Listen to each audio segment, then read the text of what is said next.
जा रही है, इम्पोर्टेंट मीटिंग है, 10वें घर के बारे में चर्चा करनी है हमने। तो सभी सदस्यों का तहे दिल से स्वागत है और इसमें जितने भी क्वेश्चंस बनेंगे जीवन के काफ़ी महत्वपूर्ण बनते हैं। तो 10वें घर के अंदर एक से ज़्यादा ग्रहों का होना किस प्रकार की अवस्था को बताता है और हमारे जीवन में किस प्रकार घटनाएं घटती हैं। In general 9th house, 10th house, 11th house, इन तीन घरों में जितने भी ग्रह होते हैं वो सारे व्यक्ति विशेष की पर्सनालिटी को इम्प्रूवमेंट करने के लिए होते हैं। 4th हाउस में, 7th में, 12th में, 8th में, 6th में अगर ग्रह नहीं है तो अच्छी बात है। खास तौर से 7th हाउस में, 4th हाउस में और 12th हाउस में ना हो तो अच्छा है। होते हैं तो उसके परिणाम हमें हमारी दैनिक लाइफ के अंदर महसूस करने पड़ते हैं। तो लगता है क्या हो रहा है जीवन में। नीति जुड़ गए हैं, इनका भी बड़ा स्वागत है। रवि भाई साहब भी हैं, महावीर जी भी हैं, सोनिया जी भी हैं, प्रकाशवती जी भी हैं, मोनिता जी भी हैं और गरिमा जी भी हैं और मॉनिटर हमारी तानिया जी भी शामिल हैं। इसके अलावा और भी एक दो मेंबर होंगे, गोयल साहब भी हैं। तो और एक दो मेंबर ऐड हो जाएंगे जैसे भी होगा। तो सबसे पहले हम 10th हाउस के जो एट्रीब्यूट्स हैं दोबारा से रिपीट कर लेते हैं। जो मैंने पहले लिखवाए थे उसमें कुछ और ऐड हुआ होगा तो बता दूंगा। 10th हाउस जो होता है वो बेसिकली 11th का 12th होता है, यानी 11th हाउस का 12th हाउस जो है वो 10th हो गया। यानी 11th हाउस के जो लॉसेस हैं वो 10th से देखे जाएंगे। अब 11th हाउस होता है हमारी ऑल ऑफ सडन इनकम का, गारंटी, लीगलाइजेशन का। तो उस 11th हाउस का 12th 10th बनता है। यानी कि हमें हर कार्य में लाभ हो जरूरी नहीं है, परंतु 10th हाउस स्टेटस का होता है, प्रतिष्ठा जरूर बनेगी। मान लो किसी कार्य को करने से हमें फाइनेंस का लाभ नहीं मिला, परंतु कार्य की वजह से हमारी प्रतिष्ठा, हमारी जो एक स्टेटस होता है वो जरूर बढ़ जाएगा। ये 10th हाउस में कोई प्लैनेट बैठा तो उसका सिग्निफिकेटर बन जाएगा। पद, प्रतिष्ठा, मशहूरी, प्रमोशन, सक्सेस भी देखते हैं किसी प्रोफेशन के बारे में।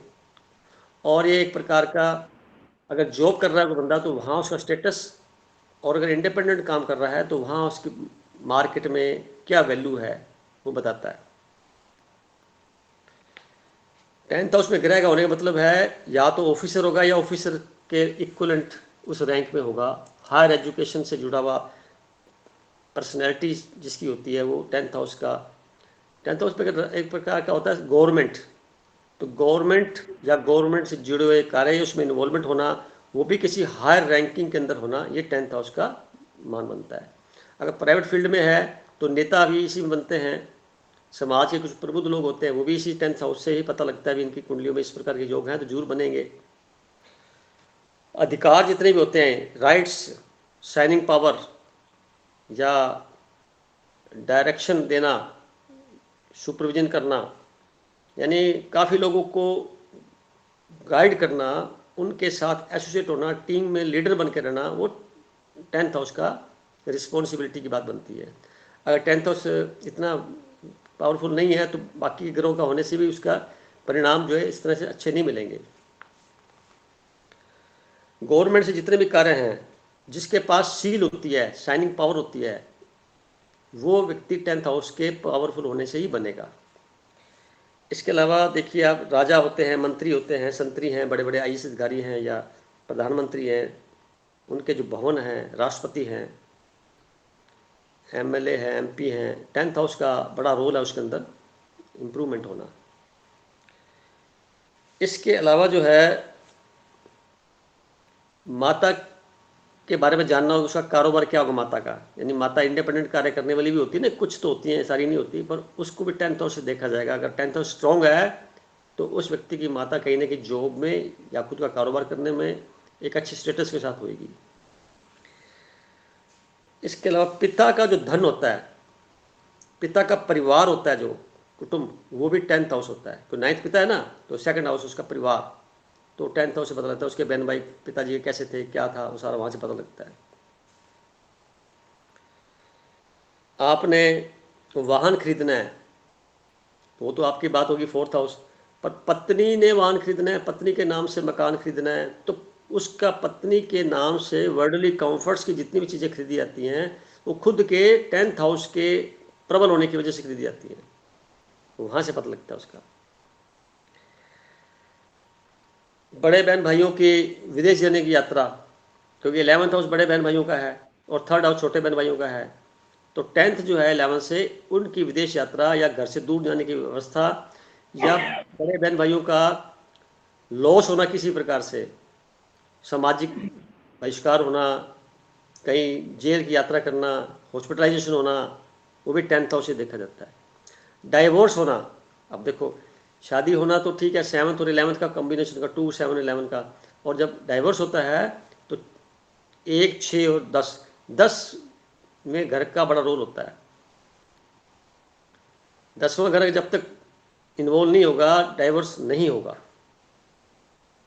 जनरली कितने भी ग्रह खराब बैठे हो 10th हाउस का होना बहुत जरूरी है, उसमें इन्वॉल्वमेंट है और गोचर में दशाएं मिल गई उसको तो फिर हो जाएगा उसका। इसी प्रकार राजनीति करनी, किसी ने पॉलिटिक्स में जाना है, सफलता मिलेगी कि नहीं, तो 10th हाउस को देखा जाएगा। घर से दूर जाके कोई कार्य करना है आपने तो भी आपको 10th हाउस का सपोर्ट लेनी पड़ेगी।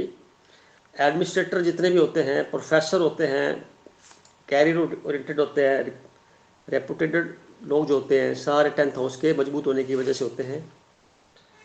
और अथॉरिटी बॉस के अलावा हम इसको ये देख सकते हैं कि वास्तु की दृष्टि से देखें तो जो घर की छत होती है वो 10th हाउस होती है। अब 10th हाउस की छत का मतलब ये, वो छत अगर खराब है लोगों की, क्या होता है छतों के ऊपर ना कबाड़ रख देते हैं, लकड़ी बरसात की भीगी रख देते हैं, भीगती रहती है, लोहा पड़ा रहता है, टूटे फूटे टुकड़े खिलौने वगैरह आइटम पड़े रहते हैं, तो वो 10th हाउस को उसके परिणाम में कुछ कटौतियाँ लाने में सहायक हो जाते हैं। कुछ घरों में देखता हूँ मैं मटके रखे होते हैं छत के ऊपर, बहुत सारे खाली मटके जहाँ होंगे वहाँ पे आवाज़ ज़्यादा होगी, उनके अंदर कुछ साउंड आती है उनके अंदर, या तो उसमें कुछ चीज़ डाल के रखे, पर छत पे ना रखे। छत बिल्कुल प्लेन साफ़ सुथरी होनी चाहिए और छत पे अच्छी टाइलें लगानी चाहिए। छत को सिंपली रफ रख देते हैं तो भाग अपने कैरियर से संबंधित बात होती है सारी उसकी।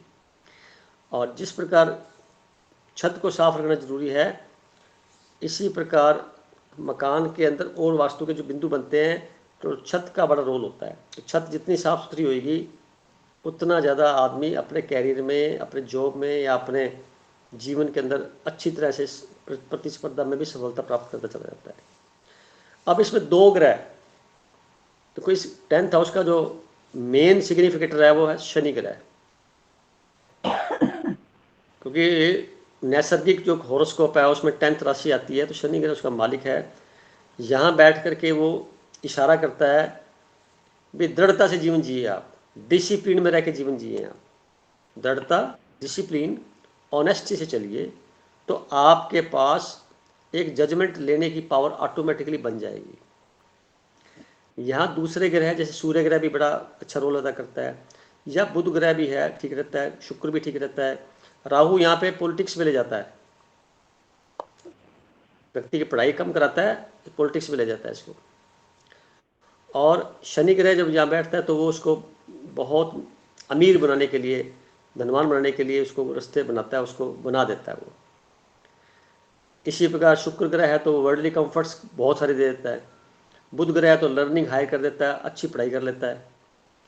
केतु यहाँ बैठता है तो फिर कर्मों से निवृत्ति लाने का प्रयास करता है, उसको कर्म स्थायी नहीं रहने देता। यानी 2 साल इधर काम कर लिया, 4 साल उधर कर लिया, छूट गया, फिर दोबारा आ गया, तो उसको जॉब स्थायी नहीं होने देता। अब सूर्य ग्रह यहाँ बैठता है तो गवर्नमेंट से जुड़ा बंदा होता है, वो अच्छी पावर में कहीं ऑफिसर रैंक के अंदर लगा होगा। बृहस्पति बैठ जाता है तो टीचिंग लाइन के अंदर चला जाएगा, अच्छा प्रोफेसर बन जाएगा, छोटा मोटा टीचर नहीं, बड़ा टीचर होगा, प्रोफेसर होगा, हायर डिग्री के साथ जुड़ा होगा। अब अपनी कुंडलियों में आप देख सकते हैं कि किस प्रकार का चंद्रमा बैठ जाए मान लो यहाँ पे, तो चंद्रमा जब बैठता है तो वो चूँकि शनि का घर है, तो यहाँ पे जमीन शनि ग्रह की है, तो यहाँ पे चंद्रमा बैठ करके एक प्रकार से इसको बोला जाएगा सेंटिमेंटल, यानी कि जो इमोशनल बना देता है उसको। और यहाँ पे अगर मंगल बैठ जाए तो डायनामिक पर्सनालिटी से डिफेंस में जा सकता है, बहुत अच्छा गेम्स में अपना नाम रोशन कर सकता है, मुश्किल काम जितने अभी दुनिया के हैं वो उनको आसानी से कर सकते हैं, समर्थ होता है, सर्जन बन सकता है बहुत बड़ा, चीरा फाड़ी करने वाला, आतंकवादी भी बन सकता है अगर राहु साथ में जुड़ जाए तो, केतु जुड़ जाए तो सन्यासी बहुत बड़ा बन सकता है। केतु संसार छुड़ाता है और राहु संसार में धकेलता है, ये मैंने पिछले एपिसोड में बता चुका हूँ। तो क्रिस्टल क्लियर जब दिमाग हो जाएगा आपका, तो ग्रहों की आपकी कंजंक्शन यानी जॉइंट्स, उनका जुड़ना, उनका आपस में पास पास बैठना डिग्री वाइज और युक्ति करना, ये सारा आसानी से समझ में आने लग जाएगा। मान लो यहाँ पे हम सूर्य को लेते हैं, तो सूर्य तो चलो हो ही गया, पहले भी डिस्कस कर चुके हैं। सूर्य के साथ चंद्रमा बैठ गया तो अमावस्या वाला दिन या अमावस्या से एक दिन पहले या अमावस्या के एक दिन बाद, ये 3 संभावनाएं यहाँ बनती हैं। तो ऐसे व्यक्ति की जो मन की इच्छाएं हैं जितनी भी, वो सारी गवर्नमेंट जॉब के साथ जुड़ी होंगी कि बड़े हायर रैंकिंग में जाना पसंद करेगा, परंतु अगर वो इच्छाएं फिक्स करके दृढ़तापूर्वक पालन करे तो बन जाएगा। अगर उसने दृढ़ता में कमी ले आया तो यहाँ पे मन की इच्छा पूरी नहीं होगी। शनि बैठ जाएगा यहाँ पे सूर्य के साथ, तो उस कंडीशन में उसका जो जीवन है खुद का इतना अच्छा नहीं होगा, पर वो दूसरों के लिए किंग मेकर का काम करेगा। बड़े अधिकारी देखते हैं ना, वो खुद अपने लिए कुछ नहीं कर पाते, दूसरों के लिए बहुत कुछ कर देते हैं। तो उसमें सूर्य की शनि के साथ कॉम्बिनेशन होता है। सूर्य के साथ गुरु बैठ जाए यहाँ पे तो एक्सेलेंट, मंगल बैठ जाए और भी बढ़िया, तो बहुत ऊंचाइयों पे चला जाएगा। राहु आ जाए तो बहुत बड़ा पॉलिटिशियन बन सकता है आगे जाकर के। इसी प्रकार इन सब के साथ में अगर शुक्र ग्रह आ जाता है सूर्य के साथ, तो यहाँ पे वो थोड़ा नुकसान करता है। किसको? शुक्र होती है पत्नी, और मतलब मेल के लिए शुक्र पत्नी होता है और फीमेल के लिए पति जो है मंगल ग्रह होता है। और बृहस्पति ग्रह जो होता है वो खुद, यानी जैसे मैंने बताया था पिछली बार, बॉडी जो होती है मंगल ग्रह की, और जो उसके अंदर आत्मा का रूप होता है वो होता है सूर्य। इन दोनों का जब मिलान होता है तो बृहस्पति बन जाता है जीव। तो जीव मतलब जो सांस ले रहा है, जो ऑक्सीजन है, जो लाइव है, जो जमीन नहीं है पर वो हल्का, जैसे जुपिटर प्लेनेट भी जो है एक हवा का ही पूरा वातावरण वहाँ पे है, ऑक्सीजन से जैसे हम उसको डिनोट करते हैं पृथ्वी के ऊपर। तो ऐसे जब ग्रह बृहस्पति बैठ जाता है तो फिर जो भी ग्रह यहाँ बैठेगा उसको अगर शनि ग्रह की करेक्टरिस्टिक्स समझ में आ जाए, वो अपना काम शनि ग्रह की करेक्टरिस्टिक्स के अनुसार करेगा तो सफलता प्राप्त करेगा, अन्यथा वो अच्छा ग्रह भी यहाँ पे खराब हो जाएगा, वो अपना परिणाम नहीं दे पाएगा। जैसे क्या होता है, शनि यहाँ बैठा हुआ है, वो उसका घर है, जुपिटर बैठ गया। अब जुपिटर बैठ गया तो धर्म कर्म के काम करेगा तो शनि मना करेगा उसको, क्योंकि न्याय का घर है ये न्यायालय भी है, यानी यहाँ पे जजमेंट भी दिया जाता है, सज़ा भी सुनाई जा सकती है। तो ऐसे व्यक्ति को गलती न करते हुए भी सज़ा मिल जाती है, क्योंकि उसने अपना रोल अदा कर लिया। शनि के घर में आकर के बृहस्पति वैसे ही कमज़ोर हो जाता है 10th राशि में आकर के, और वो यहाँ के दान पुण्य करने लग जाए, धार्मिक मकान बनाने लग जाए, धार्मिक आश्रम बनाने लग जाए, धार्मिक के काम करने लग जाए, या ऐसे कर्म करे जो सार्वजनिक तौर पे धन से जुड़े और डायरेक्ट धन दे देवे किसी को, कुछ खिला पिला दे तो अच्छी बात, वाणी से बोल दे तो अच्छी बात, पर क्या पैसा देना, उस पैसे का दुरुपयोग होने के मतलब, या तो उस पैसे की तरफ आप पूरा फोकस होना चाहिए कहाँ खर्च हो रहा है, नहीं तो दिया गया पैसा जो कुछ निर्माण होगा उससे आपको तकलीफ बढ़ जाएगी। चूँकि ये चीज़ें मैंने जीवन महसूस किया तो बता रहा हूँ। अब इन सारे कॉम्बिनेशन के बीच में हम चलते अपने मेंबर जितने बैठे हैं, क्योंकि मेरे पास अभी किसी कुंडली नहीं है, अब आप लोग पूछेंगे तो उसका जवाब मैं दूंगा देख देख करके। तो अब आप देखते पहले कौन बोलता है, जो बोलना चाहे अपनी बात करना चाहे कह सकता है, स्वागत है। तो हैंड रेज किसने किया हुआ है? केतु और मून बता रहे हैं गरिमा जी। केतु और मून क्या होता है? केतु क्या है, आप उसको ऐसे मानिए अध्यात्म की ओर, यानी पलायन करना संसार से, निवृत्ति। और चंद्रमा क्या है? ये मन की स्थिति है। तो मन की स्थिति जो है, अब मन को जहां लगाओगे आप, एनर्जी फ्लो हो जाएगी वहां पे।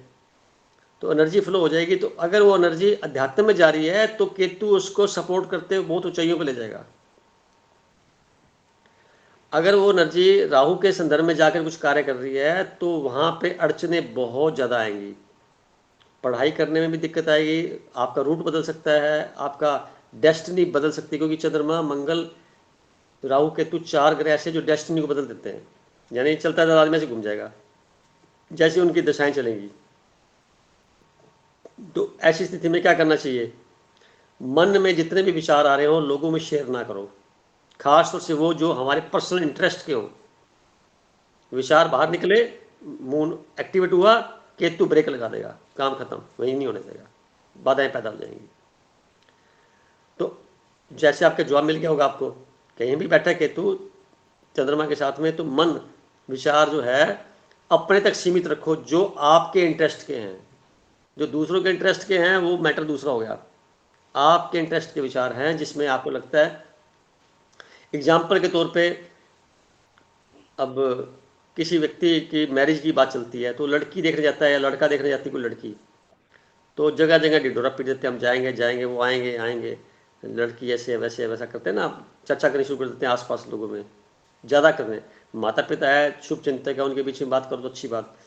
इसके अलावा उनमें से सामने वाले हल्की सी भी ईर्ष्या पैदा हो गई किसी के मन में, तो वो आपके कार्य में बाधा पैदा कर देगा।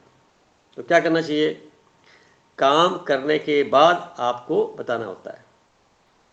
और कुछ लोग पहले ही लड्डू बांट देते हैं और फिर परिणाम सकारात्मक नहीं निकलते, तो उनको लगता है कि हमारी नज़र लग गई।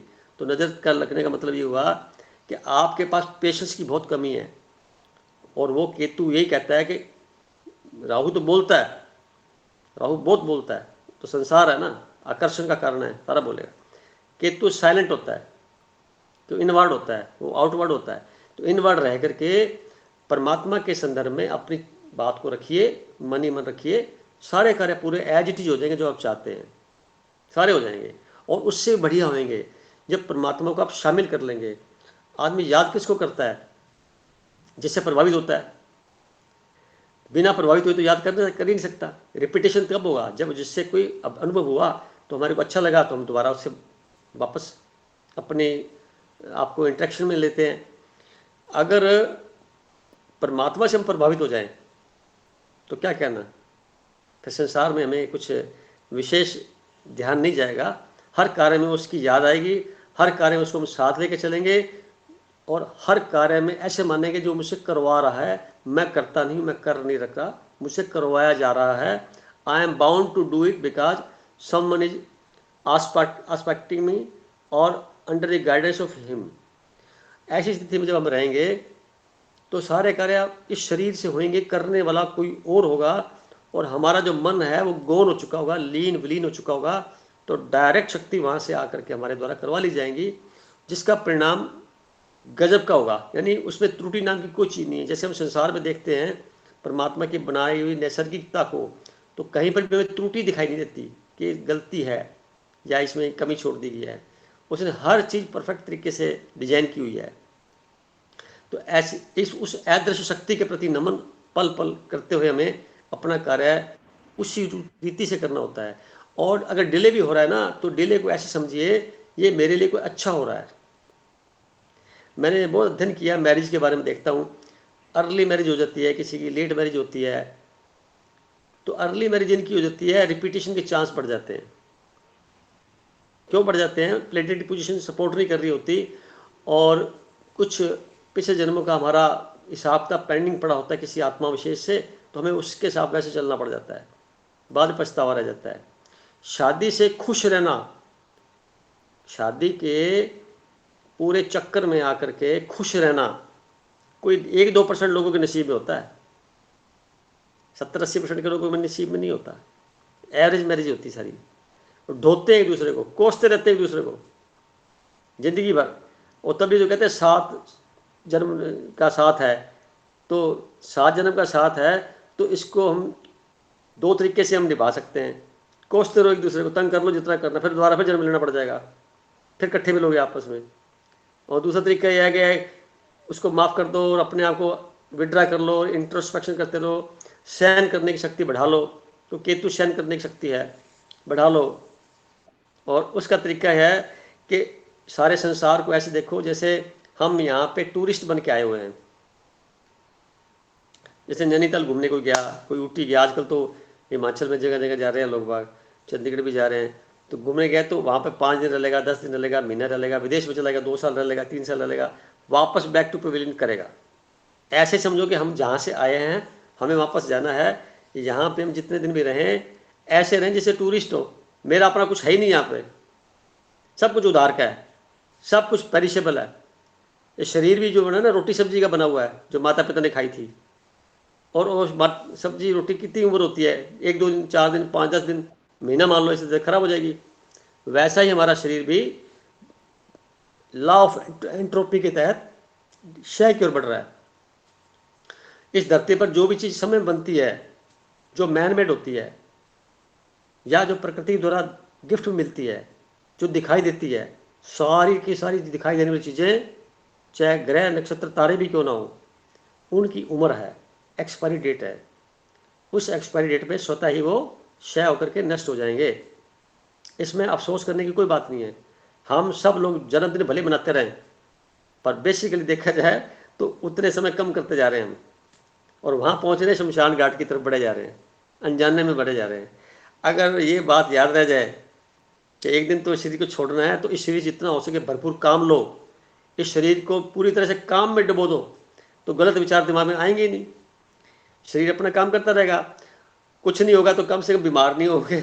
लोग बचते हैं काम करने से, तो बीमार ज़्यादा हो जाते हैं। क्यों नीति बहन जी, आप ठीक ठाक हैं?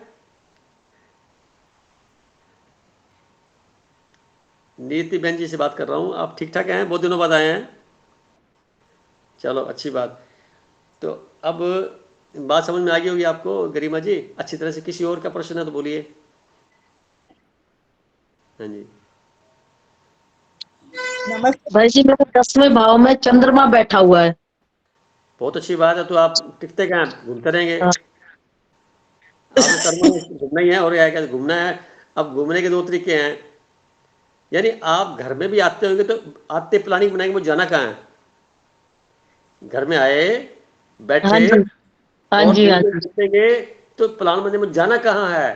फिर आप हाँ, प्रयास करेंगे कि या तो जाया जाए कि नहीं जाया जाए, इसमें मंथन चलेगा। और जब तक आप चले नहीं जाएंगे तब तक मंथन चलता रहेगा। ये है दक्षिण घर के बिल्कुल अंदर। बिल्कुल। और ऐसी स्थिति में प्लानिंग अगर आउट कर देंगे तो रास्ते में तकलीफें ज़्यादा होंगी। हाँ हाँ। आप, और चौथे भाव में शनि बैठा है जो 10वें भाव को देख रहा है। हाँ, तो इसका मीनिंग ये होता है कि हर यात्रा से आपको लाभ ही होता है। यात्रा आपके लिए जी। फलदायी है, यात्रा करनी चाहिए, परंतु यात्रा को पॉजिटिव बना के करना चाहिए। यानी अगर आप सोचते हैं कि यात्रा से मेरा को कैसे करेंगे, क्या करेंगे, कई तरह के बीच में बातें आ जाती हैं, तो हाँ उस समय हाँ। आपको अपने आपको रोकना होगा। अभी मेरे को पहला मंत्र यही है, हर यात्रा मेरे लिए लाभदायक है।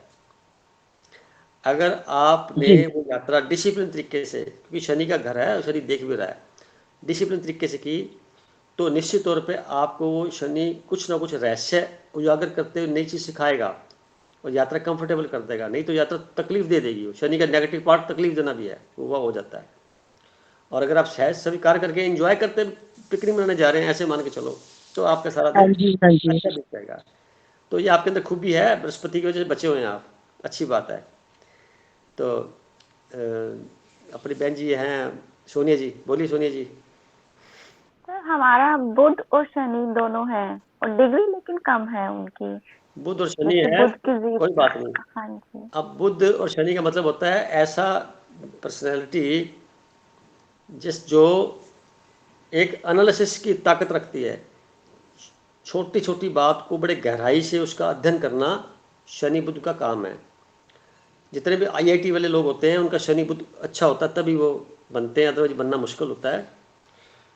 चूँकि अगर नहीं भी बनते हैं, मानो किसी वजह से परिस्थितियाँ चेंज हो जाती हैं, कुछ और कारण हो जाते हैं, तो ऐसे लोग जीवन में अगर दृढ़ता से जीवन जिएँ, यानी मैं एक लाइन बोल देता हूँ, किसी प्रकार का फाइनेंशियली दान देना, धन का दान देना आपके लिए ठीक नहीं है। आप उसके बदले में भोजन खिला सकते हैं, कपड़े बांट सकते हैं, आप उनको कोई ज़रूरत की चीज़ें मेडिसिन दे सकते हैं, फल फ्रूट दे सकते हैं, परंतु आपने कैश पैसे का दान किसी को नहीं करना, और ख़ास तौर से धार्मिक स्थानों में तो बिल्कुल ही नहीं करना। ये बात थोड़ी सी उल्टी है, परंतु इसके परिणाम बड़े खतरनाक हैं, जो मैंने अनुभव किए बताए हैं लोगों को, देखता हूँ, मैं जानता हूँ, मेरे साथ भी ऐसा हुआ। तो बताना चाहता हूँ कि अगर आपने किसी मंदिर का निर्माण करा दिया, उसके लिए ईंटें और सीमेंट वगैरह दान दे दिया, बनवा दिया, तो उसके बदले में आपको समाज से कहीं ना कहीं ऐसी बात सुननी पड़ेगी जो जो आप लांछन भी लग सकते हैं आपके ऊपर, जबकि आपका कोई रोल ही नहीं है, क्योंकि वहाँ शनि का घर है, वो मना करता है ऐसे काम नहीं करने, ऐसे काम नहीं करने। तो इसलिए आप बिल्कुल भी ऐसा काम नहीं करेंगे जिससे ऐसा लगे। तो और कुछ बात पूछने वाली हो तो? सर डिग्री से इसका फर्क नहीं पड़ रहा, जैसे डिग्री तो बिल्कुल ही शनि की हाँ जी, 4 है, डिग्री तो सर 4 डिग्री ही है इसकी।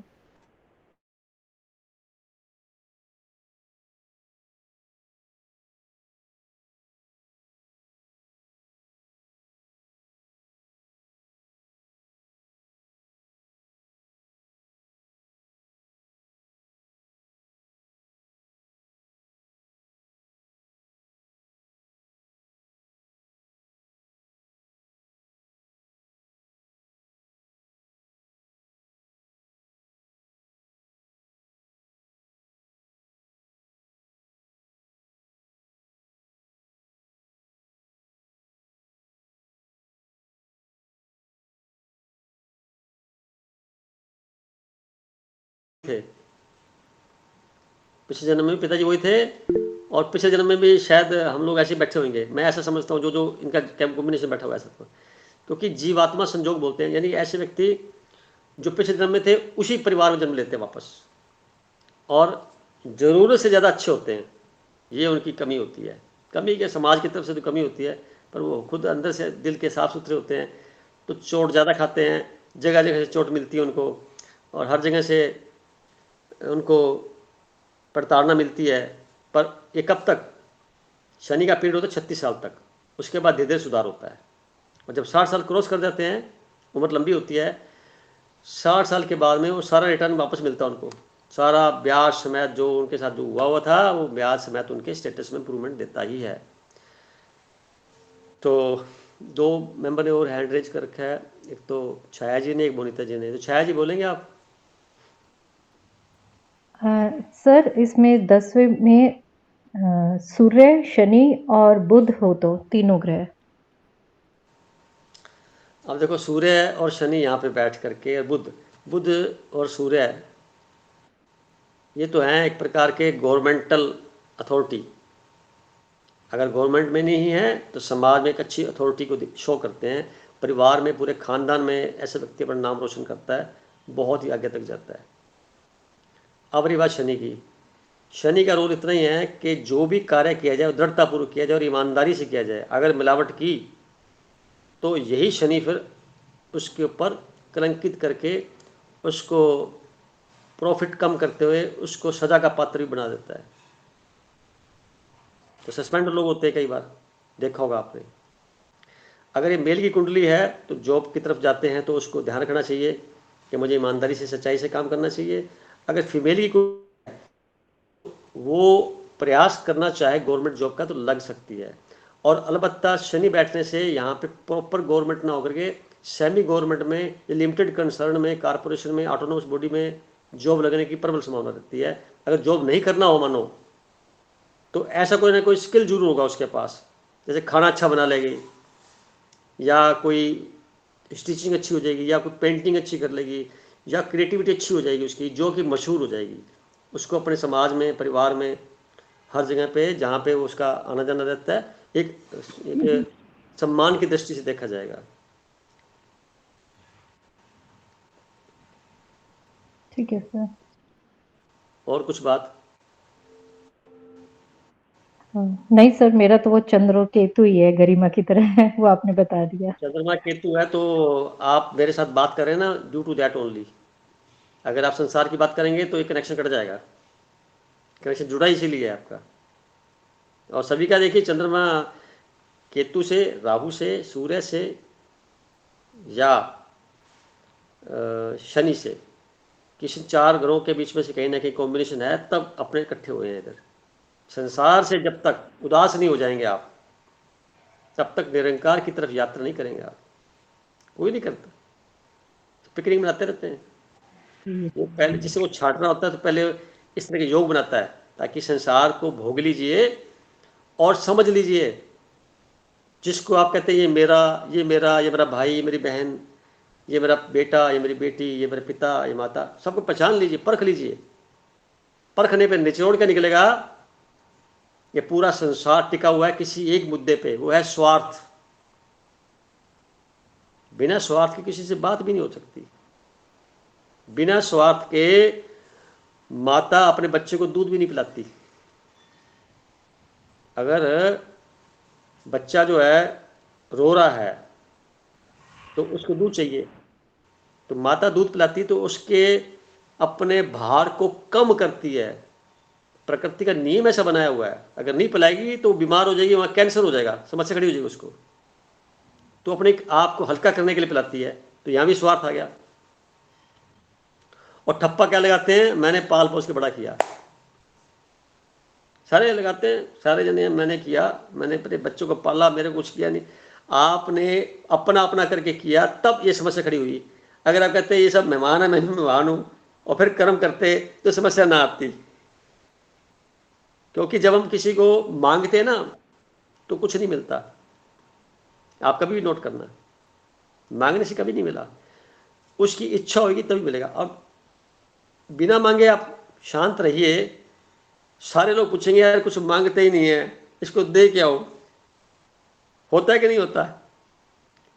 क्यों? बिन मांगे मोती मिले, मांगे मिले ना भीख। ये लेने हम सुनते आ रहे हैं कई समय से। उसका कारण ही यही है, भिखारी थोड़ी है मांगे हम। भिखारी मांगते हैं, मांगते मांगते ना। हम तो देवता, देवी देवता हैं, हम देने वालों में से हैं। मांगने की क्या बात होगी? क्या हो जाएगा अगर हमारे पास, हमारी कपड़ों की संख्या कम हो जाएगी, खाने पीने की समस्या कम हो जाएगी, कुछ और चीज़ें कंपेरेटिवली कम हो जाएंगी, तो कंपेयर करने की जरूरत भी क्या है?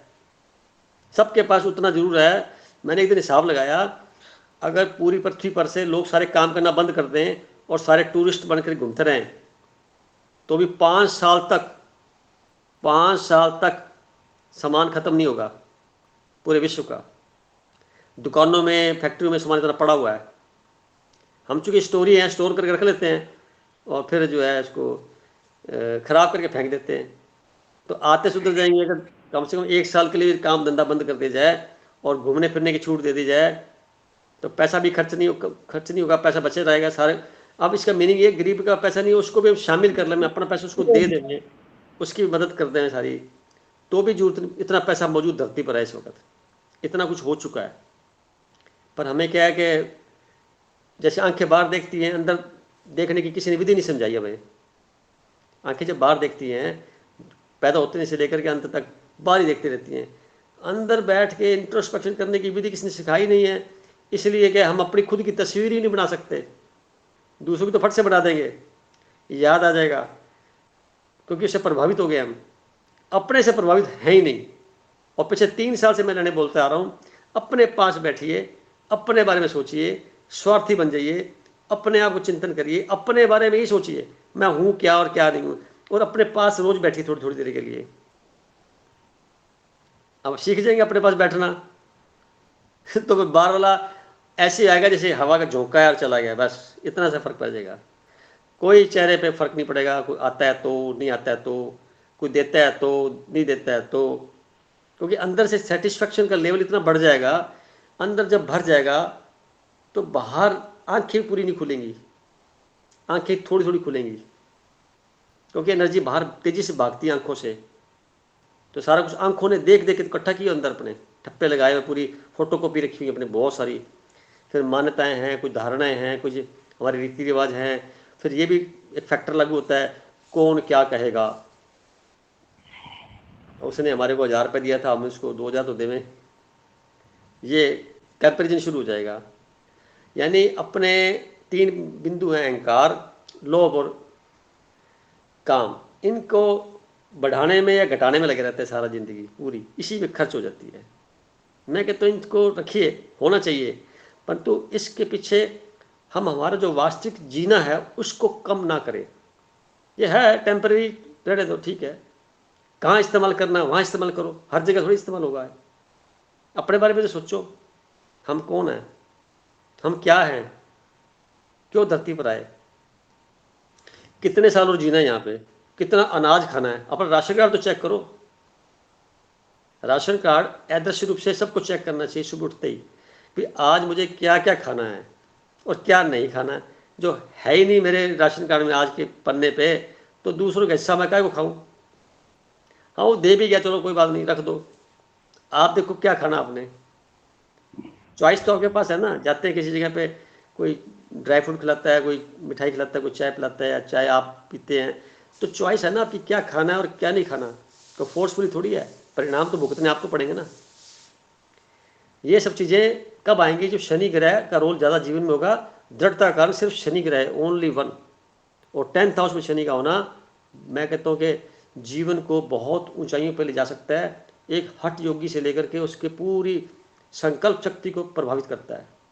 तो अच्छा मानता हूँ मैं इसको, मेरी कुंडली में भी है, तो मुझे जीवन का पता है कैसे कैसे काम करना होता है। अपने शब्दों को सुनना और फिर शब्दों से अमल करना, यानी हम अपने शब्दों का खुद सम्मान करें, अपने बोले गए वाक्यों पे सम्मान खुद करें पहले, तब हम अधिकारी हैं दूसरों को बताने के लिए। और बोले गए शब्दों का सम्मान करना मतलब पूरे ब्रह्मांड का सम्मान करना, और उसका मीनिंग आपके मुख से निकले गए सारे शब्द महावाक्य से कम नहीं होंगे, और पूरे के पूरे धरती पर एज इट इज नजर भी आएंगे।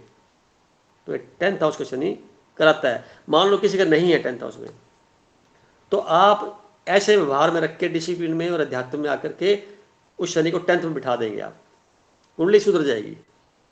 यानी कुंडली भी सुधरती है। अब सब लोग हम अध्यात्म की चर्चा करते हैं, कहीं पर भी मान लो कोई ग्रह नेगेटिव पार्ट में चला जा रहा है, तो मैं बहुत पहले भी कह चुका हूं, मेडिटेशन से वो ग्रह के ऊपर से हम क्रॉस कर चुके होते हैं, वो लेवल पार कर चुके होते हैं। तो पूरी कुंडली को पूरी तरह से एक्सेलेंट बनाने में हमारे ये जो कर्म है मदद करते हैं। जरूरी नहीं है कि जो पैदा होते ग्रह लेके आए थे वो हमारे लिए सिंबलाइज है, सिंबॉलिक है हमारे लिए। हमें उसको इम्प्रूव करने के लिए अपने खुद के कर्मों को इतना शानदार बना लेना चाहिए, जिसमें वैल्यू बेस्ड लाइफ बोलता हूँ मैं, वैल्यू बेस्ड यानी मूल्य निष्ठ समाज का निर्माण। मूल्य निष्ठ यानी मूल्य मीन्स ईमानदारी, सच्चाई, लॉयल्टी, रॉयल्टी, हर प्रकार से प्योरिटी, नॉलेजफुल बातें हों, और चेहरे में मुस्कान हो, खुश रहें हमेशा ही। मान लो थोड़ी बहुत बात हो जाती है, कभी कभी होनी भी चाहिए, क्योंकि मीठा हमेशा पसंद नहीं आता और नमकीन भी कभी आ जाता है, जीवन का रस है ये भी। पर वो स्थायीकरण नहीं होना चाहिए उसका। स्थायी रूप से नाराज हो गए, स्थायीकरण से करना 2.25 दिन से ज़्यादा नाराज भी नहीं होना चाहिए। मैं तो कई बार कहता हूँ भी 2.25 दिन का फैक्टर फिट कर लो। और भी अच्छी बात भी, संडे वाले दिन 9 से 9:15 बजे आपस में लड़ लो, जो लड़ना है वो गिला शिकवा दूर करना कर लो।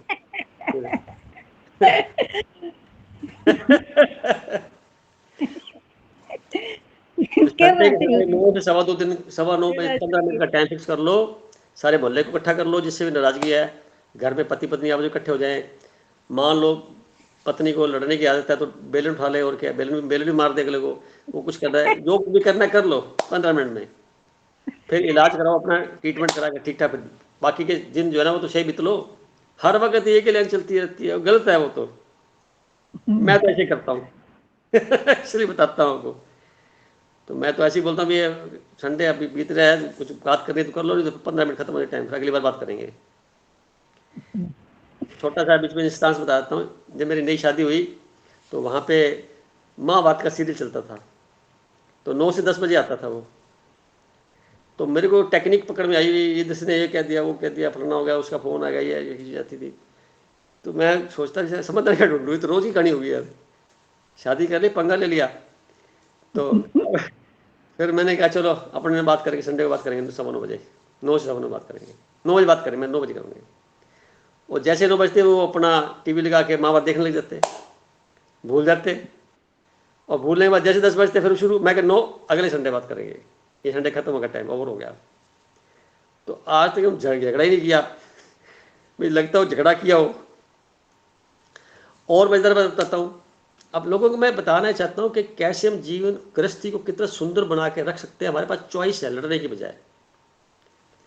मैं हॉस्टल में रहा, फिर मेस में खाना खाया, गई जॉब करता, तो उसमें खाने में कभी कभी पत्थर आ जाता था, बाल नहीं आते थे, पत्थर आ जाता था, क्योंकि बनाने वाला मुँह छोल आदमी है, कुछ भी कर सकता है, कहीं भी कुछ आ सकता है। शादी हो गई तो बाल आने शुरू हो गए, एक बाल, कभी 2 बाल, कभी कोई पत्थर टुकड़ा। तो मैं बड़ा परेशान हो गया भैया, तो चक्कर पड़ गया, तो उधर से छुटकारा मिला था, कुछ और नई चीज़ होगी। फिर मैंने कागज़ पे लिखा भाई 2 बाल, एक छोटा एक बड़ा, एक छोटा पत्थर एक बड़ा पत्थर, एक कील का टुकड़ा, एक कील लोहा मतलब, और एक लकड़ी का टुकड़ा। इतना अगर आता है भोजन में तो ये आपको माफ़ है, इसमें मैं बोलूँगा नहीं, ये टॉलरेंस लिमिट है मेरी, इससे ज़्यादा आएगा तो मैं बात करूँगा। तो हुआ क्या, कभी 1 बार 2 बार मतलब देखता आ तो रहे, चलो कोई बात नहीं। अब नया नया बच्चा शादी करता है तो कुछ बाल जुड़ जाते हैं, कई बात होती रहती है, पता नहीं होता। कभी 3 बार आए तो मैंने 2 बाल तो आ चुके, तीसरा हो रहा है, इसलिए मैंने बात की है, थोड़ा ध्यान रखो भी, तो खाना नहीं खाया जाएगा ऐसे। तो धीरे धीरे करके आज सुधर गई। अब इसकी जगह पे थाली पटक के मारो और ये करो, वो गाली निकालो दूसरे को, पीछे कई इधर की बातें करो, वो भी तरीका है। तो अब तरीका पढ़ा लिखा समझदार आदमी क्या, अध्यात्मिक बंदा तो ऐसी बात ही करेगा, तो और क्या करेगा। लड़ना भी नहीं हमें, और काम भी निकालना है, और अपनी लिमिट बढ़ा लो, किसी कुछ मत को। जैसे मैंने मकान बनाने लगा तो मैंने 50,000 रुपये साइड में रख दिए, भाई 50,000 वो हैं, मिस्त्री गलती करेगा, तोड़ाफड़ी होगी थोड़ी बहुत, मेरे पास समय इतना नहीं है, तो नुकसान की भरपाई 50,000 में करनी है उन्हें, ताकि उसको मैं कुछ ना कह सकूं। अपने वाणी ऐसी तीक्ष्ण ना करूँ कि झगड़ा हो या किसी प्रकार की बात हो, तो सहन कर लो, तो सफल रहा। आज भी मैंने अपना बजट बनाता हूँ भी, ये मेरे ऑफिस में इतने बजट, इतने रुपए खर्च होंगे, नुकसान में जाएंगे, इसी दायरे में रहते हैं तो बात खत्म, आगे बात हम करेंगे। तो होता ही नहीं इतना, फिर तो हमें लड़ना जरूरी है क्या? क्या बीमार होना जरूरी है? क्या मेंटल पीस खराब करना जरूरी है? कहाँ लिखा हुआ है? क्यों अपने आप को इतना सक्षम बनाते हैं कि सारी परिस्थितियां आपसे छोटी हो जाएं,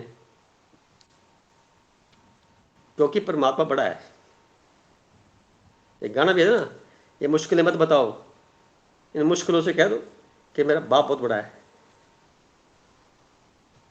अपने आप को आध्यात्मिकता में, जैसे मैं बात कर रहा हूँ आपसे, ये बोलना अच्छा है पर सहन करना थोड़ा मुश्किल होता है, मानता हूं मैं, पर नामुमकिन तो नहीं है कि हो ही नहीं सकता। ये तो जचती नहीं बात।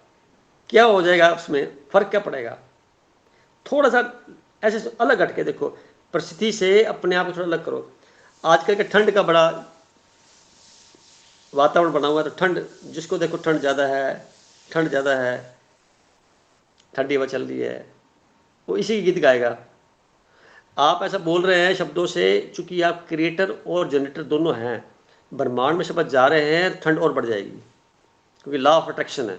आप चाहते हैं बार बार, वही तो बोल रहे हैं महात्मा जी। अगर इसकी जगह पर ये बोला जाए भी मौसम जो है जैसा भी है, मैं अपने आप को कंफर्टेबल मानता हूँ, मैं इंजॉय कर रहा हूँ, इस ठंड का भी इंजॉय करता हूँ। मैं कहता हूँ इंजॉय करो इस ठंड का भी, ये भी टेम्परेरी है, कुछ दिन में चली जाएगी, फिर गर्मी आएगी, फिर तो गर्मी बोले गर्मी ज़्यादा है, गर्मी ज़्यादा है, गर्मी ज़्यादा है, फिर क्या बरसात ज़्यादा है, बरसात ज़्यादा है। अरे भाई ये टिप्पणी करना जरूरी है? आप उसको स्वीकार करते बोलो मैं एंजॉय कर रहा हूँ इसका, गर्मी का एंजॉय करता हूँ, ठंड का एंजॉय करता हूँ। परमात्मा ने बनाया इसलिए हमारे लिए ना, तो विदेशों में तो ठंड है नहीं, ठंड है तो उनकी गर्मी नहीं है, गर्मी है तो उनके ऐसे मौसम है नहीं। हम तो लकी हैं। अपने आप को उस गिफ्ट के प्रति, दी गई गिफ्ट के प्रति समर्पित करते हुए स्वीकार भाव से रहेंगे। यकीन करो सभी सदस्यों से मैं आग्रह करता हूँ, कोई बीमारी नहीं होगा। डॉक्टर पीछे पीछे, हम आगे आगे। क्या जरूरी है दोस्ती करनी? अब सोचने का विषय है तो अब किसी, हाँ ठंड आई तो मैं कपड़े पहन के आ गया ना, मैंने अपने आप को बना लिया। वैसे ठंड क्या कर लेंगे मेरा, ठंड को हम लग जाएंगे। योग करने से, प्राणायाम करने से, ध्यान करने से ठंड वैसे भाग जाएगी हमारे से। तो क्या हमारी एनर्जी पूरी ऊंचाई पे चली जाएगी। सारे पृथ्वी की जितनी भी शक्ति है उससे ऊपर उठ गए मेडिटेशन से, फिर क्या कुछ लगेगा? कुछ नहीं लगेगा। खैर ये प्रैक्टिकल बात है। तो नए नए फार्मूले ढूंढ लेने चाहिए अपने आप को खुश रखने के लिए। और डेली कंघी करते हैं तो अपनी तस्वीर आंख बंद करके इस पटल पर बनाने का प्रयास करिए। बड़ा मजा आएगा भाई जी, बहुत ही मजा आएगा। देखो आपको मैं क्या बताऊँ, मजा लेने की बात कर रहा हूँ मैं तो, लोगों को पता नहीं आया, मुझे तो बहुत आता है। बैठो आप शांति से आधा घंटा, देखो मैं कहाँ पहुँच गई। आकाश को देखो आप, और यकीन करो जो आकाश दिखता है ना आपको बादलों वाला, वो नहीं, उसके बैकग्राउंड का आकाश, वो जो बैकग्राउंड का आकाश है ना, वो हमारे अंदर भी वैसा का वैसा ही है। चांद तारे, फिर आकाश, बादल, चांद तारे, फिर आकाश, जो स्पेस जिसको बोलते हैं, वो आकाश है। चांद तारे पहले है, आकाश बाद में है। इस आकाश को हम इन टोटलिटी में देखें, आकाश को हम बिंदु बना के देखेंगे, वो एकाग्रता बढ़ाने का पॉइंट हो गया। सूर्य का नाटक करें, चांद का करें, दीपक का करें, मोमबत्ती का करें, या लाइट लगा के करें, या अजम्पशन में करें, वो अपनी एकाग्रता नहीं, सारी शक्तियों को इकट्ठा करके 10 के 10 बल्ब बंद करके एक जगह फोकस कर दिया। ये एकाग्रता बढ़ाने का तरीका है, ये मेडिटेशन नहीं है, ये एकाग्रता बढ़ाने का तरीका है। इसके बाद फिर पूरे आकाश को, पूरे व्यक्तित्व को, सामने जो व्यक्ति खड़ा है, पेड़ खड़ा है, बिल्डिंग खड़ी है, कोई और ऑब्जेक्ट खड़ा है, इन टोटलिटी में देखिए। हम उसकी आंख, नाक, कान ना देखें, पूरे के पूरे को देखें। और जैसे पूरे को देखने का अभ्यास करेंगे, वो एनर्जी दिखेगा हमारे को, उसके चारों ओर एनर्जी घूमती नजर आएगी। एनर्जी पे लिपटा हुआ होगा, बिल्कुल एनर्जी उसका आवरण होगी। उस आवरण को हमें महसूस करना है, जो इन आंखों से दिखाई कब देगी? जब आप एकाग्र हो जाएंगे। तो अपनी एकाग्रता बढ़ानी है।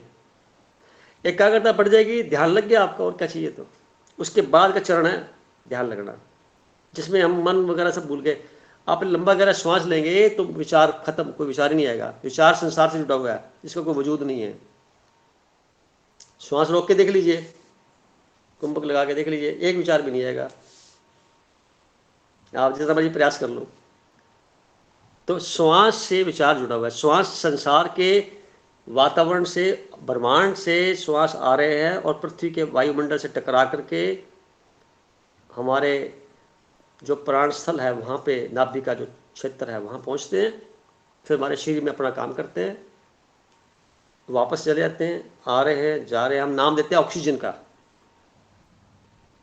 क्या ऑक्सीजन से बंदा जिंदा होता है क्या? कोरोना काल में मैंने सुना था ऑक्सीजन कमी हो गई, सिलेंडर से लोग मर गए। मैं नहीं मानता ऐसा। उस वक्त वीडियोग्राफ ऐसी चर्चा में बात भी की थी मैंने। अगर ऑक्सीजन से ही बंदा जिंदा होता तो फिर किसी भी बॉडी के अंदर हम ऑक्सीजन के सिलेंडर लगा देते हैं 3-4, जिंदा करके दिखा दो अगर होते हैं तो।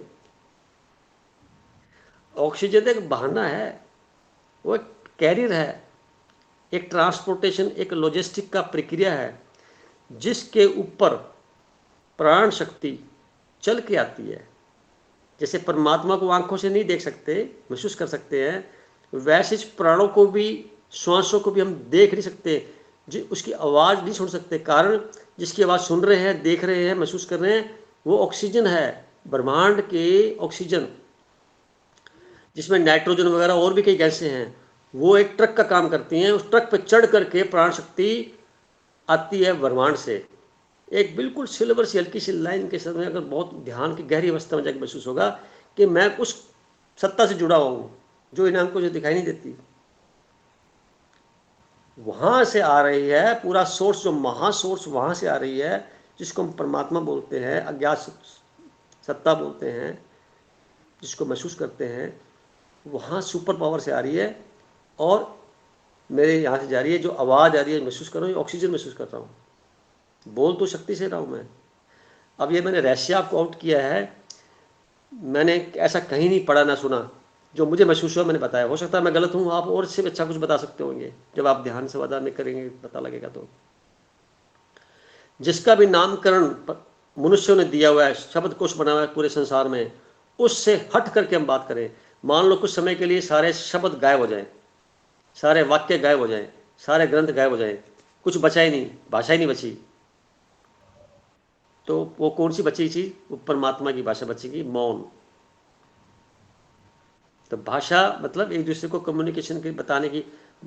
अगर हम भाषा का इस्तेमाल नहीं करें तो हमारे चेहरे से, हाथों से, शरीर के अंग अंग से हमारी जो भावनाएं वो दिखाई देंगी। तो कितना दिखाई देंगे? जितने हम नेचुरल होंगे, डुअल पर्सनालिटी में नहीं होंगे। जो अंदर है वही बाहर हो, जो बाहर है दिख रहा है मेरा, वही अंदर हो, यानी हम एक ही कर्ण में रहे। ज़्यादातर समाज डुअल पर्सनालिटी का होता है, दिखाता कुछ है, करता कुछ है, बोलता कुछ है, करता कुछ है। सारी मूल जड़ उसी परेशानी और विषाद की जड़ बनता है। क्यों नहीं ऐसे हो सकते? पर कहीं मजबूरी होती है, दिखाने के लिए कपड़े अलग हैं, पहनने के लिए कपड़े अलग हैं, जूते दिखाने के लिए अलग हैं, साड़ी दिखाने के लिए अलग है।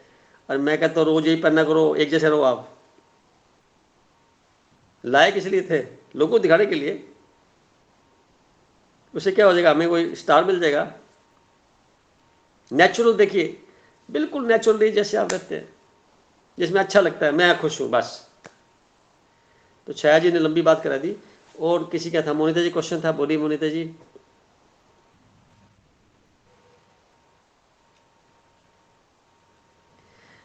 सबके क्वेश्चन खत्म हो गए? मामिर भाई साहब से बात करूंगा। वर्मा साहब होती, बोलिए आप। मैंने सुना, बड़े ध्यान से आपकी बातें सुनी। तो जैसे आपने बताया ना, मैं कुछ अपने अनुभव शेयर किए। तो ये तो है कि पहले हम उन बातों को सुने, सुनने के बाद फिर कभी न कभी वो चीज़ याद आती है कि ऐसा भी हो सकता है, फिर हम उसको प्रैक्टिस करते हैं। हाँ जी, प्रैक्टिस करते करते आहिस्ता आहिस्ता वो आदत में आ जाती है। हाँ तो जी, ये हाँ जी। थोड़ा सा लंबा प्रोसेस है, लेकिन पहले ये चीज़ सुनना, फिर उसको एक्सपेरिमेंट करना, और फिर उसको आदत में ले आना। हाँ तो जी। ये चीज़ करने से मैंने देखा है कि कुछ चीज़ें मैंने भी की हैं और वो हो गई हैं। जैसे अब क्या है कि मैं पिछले साल भर से कोशिश कर रहा हूँ कि गुस्सा नहीं करूँ। तो मैं आज पहले से काफ़ी फ़र्क पड़ा है। पहले अगर 10 बार करता था, तो अब मेरे ख्याल से 6 बार ही कर पाता हूँ, और भी कम कर पाता हूँ, अब आता ही नहीं है। तो मैं शुरू किया, तो कॉन्शियसली जब एफर्ट्स करते हैं तो चीज़ें हो जाती हैं। आपने बहुत अच्छी बात कही है। इसको मैं ऐसे भी कह सकता हूँ, ना शब्द मत बोले हम, यानी गुस्सा नहीं करना, ये शब्द नहीं बोले। इसका अल्टरनेट क्या है? इसका जो सुपर डिग्री बनती है वो ये बनती है, हम खुश रहें। जो सकारात्मक शब्द है, I must be always happy whatever may the reason.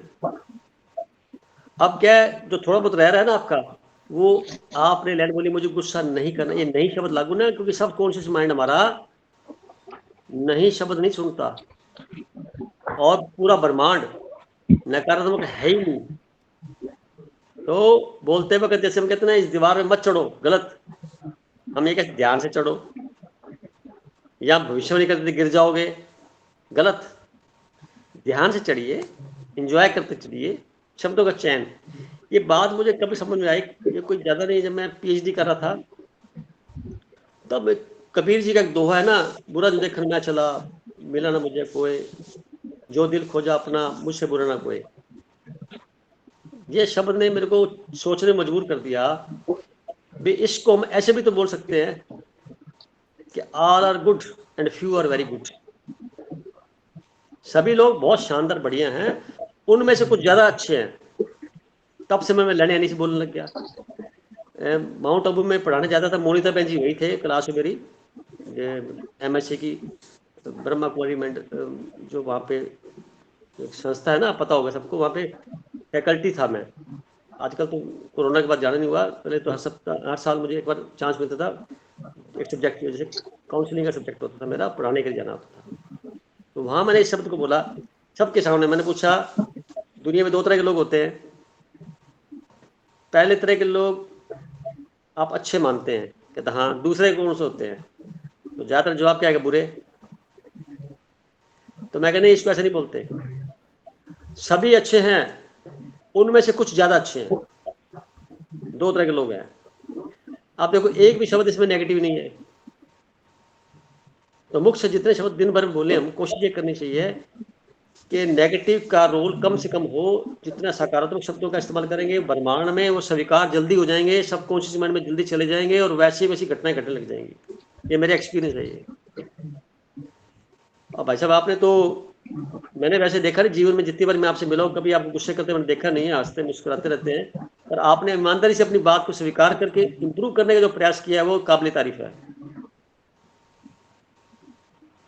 आपने जो कहा ना कि भाई नेगेटिव शब्द इस्तेमाल ना करें, तो वो फिर नेक्स्ट स्टेप पे ले आते हैं ना। अभी पहले ये अभ्यास किया, अब इस चीज को आगे और सुधार करेंगे, इसमें नेगेटिव चीजों को और इसमें आउट कर देंगे। अपने घर में भी बात करते हैं, सुबह से लेकर रात तक कितनी बातें करते हैं।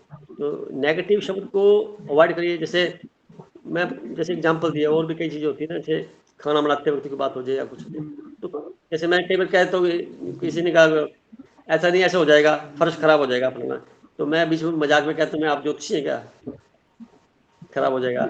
आपने घोषणा कर दी पहले ही, हुआ है ही नहीं, पहले ही घोषणा कर दी, तो अब हो जरूर जाएगा क्योंकि आपने बोल दिया है। आपके शब्द इतने पावरफुल है, ब्रह्मांड में जाके वो काम करा दें, घटना घट जाएगी वैसी, तो जरूरी बोलना। आप इतने कैसे ध्यान से करो। छोटे बच्चे जब थे, जो मेरे बेटे थे, जो बच्चे शरारतें करते थे और लोगों के साथ में, तो मैं उनको एक लाइन बोला करता था कि तो तोड़ने, कुछ ही तोड़ रहे होते थे ऐसे करके, छेड़छाड़ी कर रहे होते थे। मैं क्या आप बेटा इसको ध्यान से तोड़ना, तोड़ना तूने है, तूने तोड़ना तो है ही, पता है मेरे को खराब करेगा, ध्यान से कर लेना।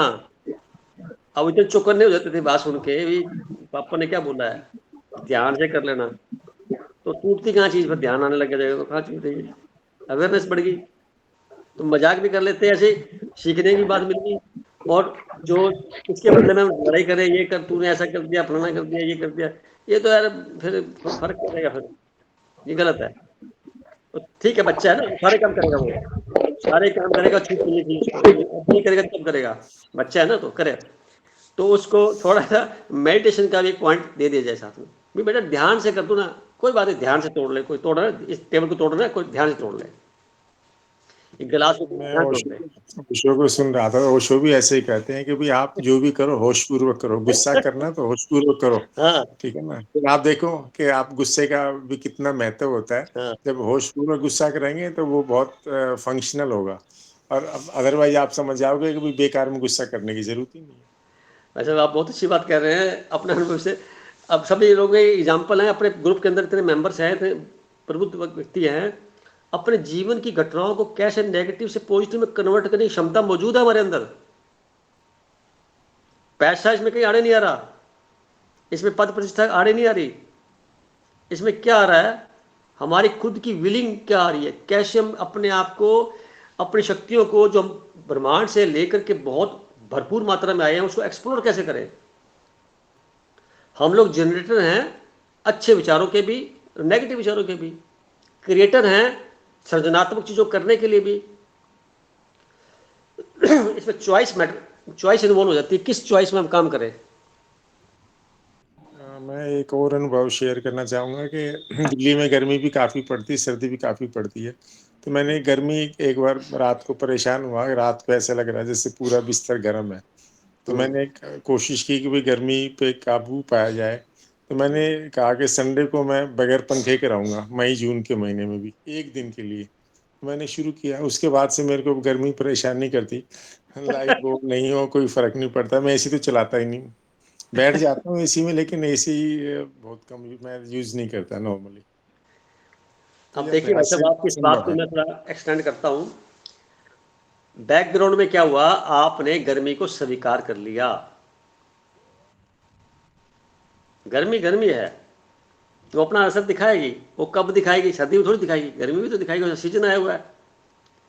इसको मैं ऐसे भी कह सकता हूँ व्यक्तियों के बीच में, कई बार बोल चुका हूँ, रिपीट कर देता हूँ।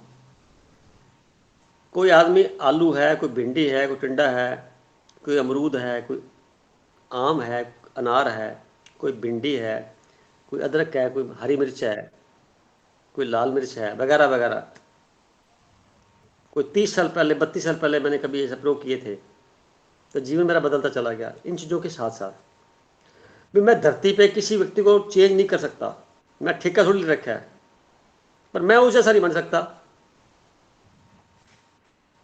मैं उस जैसा नहीं बन सकता, मैं अपने जैसे रहूँगा। ये मेरी धरोहर है, मुझे इस धरोहर से कोई छीन नहीं सकता, ये मेरा राइट है।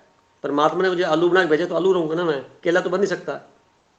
और सामने वाले को मैं ये कहूँ कि तू भी मेरे जैसा बन जा, नॉट पॉसिबल। ये तो अपराध हो जाएगा, तो ये बहुत बड़ा शोषण हो जाएगा उसकी स्वतंत्रता के लिए। उसकी स्वतंत्रता का हमें पूरा विश्वास रखते हुए, पूरा समर्थन करते हुए उसकी सहेजना चाहिए। अपने आप को बिना बदले बदलना है तो स्पिरिचुअलिटी की तरफ अपने जीवन को उठाइए। संसार से क्या लेना, क्या कंपेरिजन करना किसके साथ बारे में। तो एग्जाम्पल देता था मैं लोगों को भी। एक टोकरी में उन दिनों क्या होता था, आज से 40 साल पहले, टोकरी में लेडीज क्या कुछ सामान सब्जी का रख करके कुछ और छोटे मोटे आइटम गली गली जाके बांटा करते थे। इतने ज़्यादा साधन नहीं थे जो आज देख रहे हैं हम, 40 साल पहले की बात कर रहा हूँ। तो वो भिंडी है, टिंडा है, आपस में कोई लड़ते थोड़ी थे, इकट्ठे बैठे रहते थे आपस में। सब्जी की दुकान में देखो सारा सजा पड़ा है, कोई हलचल नहीं, कोई लड़ते नहीं है, अंदर बैठे रहते हैं। तो ऐसे ही हम अपने आप को बना लेना, परिवार में रह रहे हैं, सब जगह रह रहे हैं।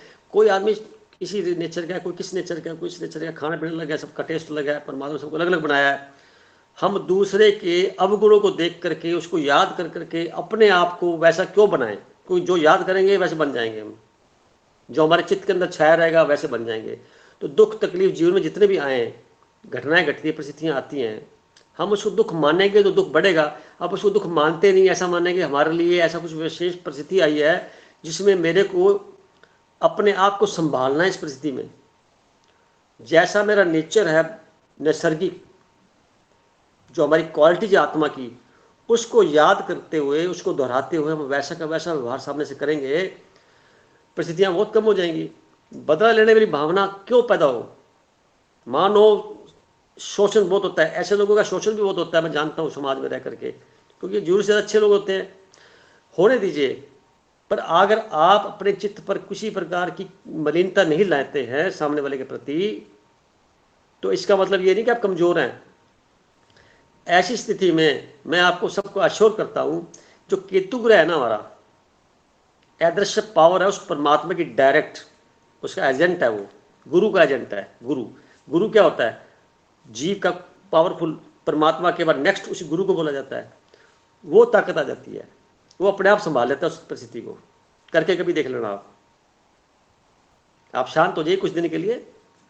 वो भी मैंने टाइम बताया 2.25 दिन, मान लो उसमें नहीं घटना घटती 2.25 दिन में, तो यकीन करो 28 दिन में सर्कल पूरा होता है बृहस्पति का, या सॉरी चंद्रमा का, तो उस दौरान हो जाएगी। वो भी नहीं होती है तो फिर अगला है 43 डेज का, वो भी नहीं होता है तो फिर अगला होता है साल भर का। बृहस्पति बदल ही देगा अगले को, कितना भी दृढ़ वाला बंदा खतरनाक क्यों ना हो, बदलना ही पड़ेगा उसको, क्योंकि परिस्थितियाँ बदल जाती हैं। वो भी आखिर इंसान है, अपना जैसे भाई बहन भाई है, परंतु वो थोड़ा भटका हुआ है, वो कड़े संस्कारों में है, पिछले जन्म के संस्कार उसके इतने अच्छे नहीं थे, उसी के वशीभूत होकर ये कार्य कर रहा है। ये जब अकल आएगी उसको तो पछतावा उसी के पास होगा। हमें तो दुआएं देनी चाहिए उसको भी, तू खुश रह, बढ़िया रह, जैसे ज़िंदगी अच्छी रहे। हमारी तरफ से कुछ भी नहीं है, पर तेरे गलत इरादों को हम सहन कर लेंगे, पर तेरे खिलाफ वैसी बातें नहीं करेंगे जो तू कर रहा है। ये संदेश जाते ही उसका मन पिघलेगा, अपने आप ठीक होगा। वो नहीं होगा तो आप अपने आप को दुखी करने की क्या जरूरत है? मान लो कुछ नुकसान भी होगा तो कोई बच जाने दो, सारा कुछ छोड़ के आना, यहीं पे कोई साथ थोड़ी लेके जाना है। जो हम अपने जो हमसे अलग हैं या विविधता है उसको स्वीकार करें और सम्मान करें, झगड़े काफी हद तक खत्म हो जाते हैं। भाई साहब ये बात तो मुझे समझ में आई जिस दिन से जीवन बदल गया मेरा। तो मैं मानता हूँ ज़्यादा इंसान क्या करेगा, दूसरे का अपमान कर देगा, अनजाने में कर देगा, जान करेगा, तंग करने के लिए करेगा, कुछ भी करेगा, बदला लेने के लिए कुछ भी करेगा, और दूसरा फाइनेंशियल लॉस दे देगा। परंतु ये दोनों चीजें तो कमाई जा सकती हैं और आ जाएंगी। ये तो टेम्परेरी है, पेरिशेबल है, खत्म है मामला। मैं इसकी वजह से दुखी रहूं और तरह तरह के हथकंडे अपनाने का प्रयास करूं, नेगेटिव में जाऊं, किस लिए? क्यों? क्या मैं इसलिए पैदा हुआ था? और बहुत कुछ आ जाएगा इससे, कुछ भी नहीं है। ये तो सारी एनर्जी अपनी उठा के पॉजिटिव डायरेक्शन में लगाइए। मैं यकीन से कहता हूँ जो कुछ गया था उसे कई गुना वापस आ जाएगा, ये मैं गारंटी से बोलता हूँ।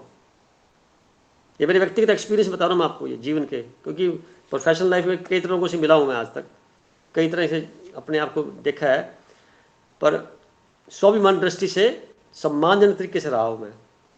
कहीं पर भी अपने आप को लेट डाउन करने का प्रयास नहीं किया। तो उसका परिणाम ये निकलता है कि एज ऑन टुडे अंदर से मैं बहुत भरपूर और खुशी नुमा मोड में हर जगह ऐसे लेने बोलता हूँ, मैं हमेशा रहता हूँ। ये परिणाम है सारे उसके। कोई गिलानी नहीं, कुछ कोई मैंने गलती ही नहीं, तो क्या बोला जाए फिर किसी का। सहन किया, जिसने तंग किया वो खुद परेशान हो गया, वो अपने आप ही बाद में ठीक ठाक हो गया। वो ज़्यादा ही मेरे साथ घनिष्ठता में आ गया, यानी वो उसको मेरी जरूरत पड़ेगी कराने वाला तो कोई है ना, तो विश्वास उस पर करना पड़ेगा, क्योंकि परमात्मा हर दृष्टि में हमारी मदद करता है। हमें एहसास है कि नहीं है ये अलग बात है। ध्यान साधना से, प्राणायाम से हम उसकी इस स्थितियों को आसानी से समझ लेते हैं। जब समझ लेते हैं तो मन में एक प्रकार की करुणा सी बहती है, थैंक्स निकलता बार बार, शरण शरण प्रभु तेरा बड़ा शुक्रिया, तेरा बड़ा शुक्रिया, तेरा बड़ा शुक्रिया। इस लायक ही नहीं हम तो। जब ये भावना ऐसी आने लग जाए दूसरों पे तरस आएगा, गुस्सा नहीं आएगा भाई साहब। गुस्सा किस पे आता है, कभी गौर करें हम। अपने से छोटे पे गुस्सा आता है, अपने से बड़े पे तो गुस्सा आता ही नहीं है, हिम्मत ही नहीं है गुस्सा करने की अपने से बड़े पे। और गुस्सा टेम्परेरी होता है, ये अहंकार की पूर्ति न होने का परिणाम होता है। देखो कहाँ बात चल रही है और कहाँ खत्म हो रही है। सूक्ष्म रूप से अहंकार हमारे ठेस पहुंची तभी तो गुस्सा आया। हम मान ले मैंने कुछ ठेका ले रखा है सारी जिंदगी यहाँ रहने का, ऐसा करने का, भाई उसकी बात भी तो मान लो कभी। वो नहीं मान सकते तो शांत रहो। जनरली क्या है, पति का गुस्सा पत्नी पे आएगा, कभी नोट किया? क्योंकि पति कमा के लाता है, पत्नी कमाती नहीं बेचारी, उसमें गुस्सा आएगा। और बेमतलब से पत्नी का गुस्सा कैसे बच्चों पे आएगा? पति को थोड़ी बहुत कह भी देके बाद चुप होकर बैठ जाएगी, रोने लग जाएगी, कुछ हो जाएगा। तो जब कमजोर हुआ ना, एक आदमी का गरीब बंदे पे गुस्सा आएगा, जो बेचारा कोई सब्जी वाला है, कोई बाहर छोटा वेंडर है किसी प्रकार का, किसी अफसर में गुस्सा आएगा? अफसर में गुस्सा उसी का आएगा जो उससे बड़ा होगा कोई। तो हमें गुस्से की क्वालिटी का पता लग गया, गुस्सा क्यों करना चाहिए और गुस्सा आता क्यों है। गुस्सा करना चाहिए, खूब करना चाहिए, ऐसी बात नहीं, प्यार भरा गुस्सा करना चाहिए। फिर आपको मजाक में गुस्सा कर देना चाहिए क्या? तो गुस्से करने में कौन सी आफत है? तो ज्यादा लगता है नहीं मेरे को तो बदला ही लेना है, ठीक है, फिर 9 से 9 बजे कर लो, 15 मिनट के लिए बहुत होते हैं। संडे का दिन फिक्स कर लो आप, स्टैंडर्ड टाइम है ये। चलो तो आज का सर मैं पूछूं अपना क्वेश्चन? हाँ बहन जी पूछिए, आपका स्वागत है जी। मैं ये कह रही थी भाई जी, अगर 10वें भाव में गुरु और केतु बैठे हों और जो 10वां का लॉर्ड है वो 12वें घर में हो, तो उसका क्या परिणाम आना चाहिए? पक्के रूप से आप अध्यात्म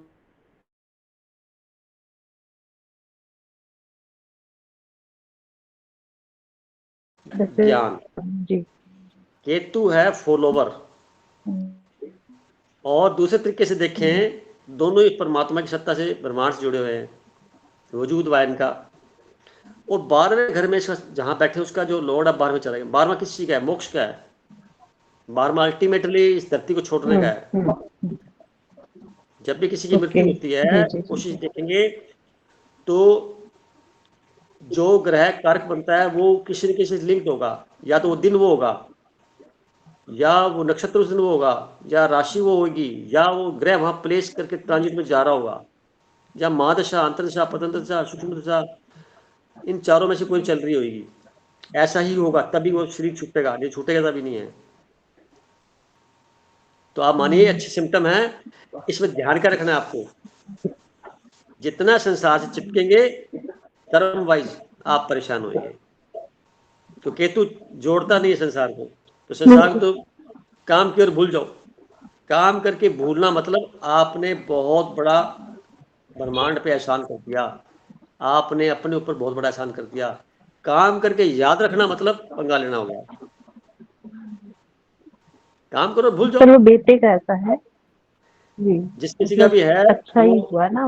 जी जी, अच्छा है। उसको इस उसके पास पूरी प्रबल संभावना है कि अध्यात्म में जाके बहुत ऊंचाइयों पे जा सकता है, पर पीरियड इसका कौन सा है? 42 साल की अवस्था के बाद। केतु 42 साल के बाद ही काम करेगा, पहले नहीं करेगा। ठीक है जी जी।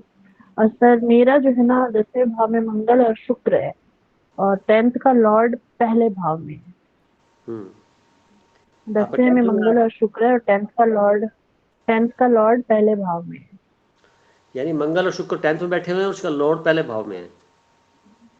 जी अब मंगल और शुक्र देखिए, एक एनर्जी तो होगी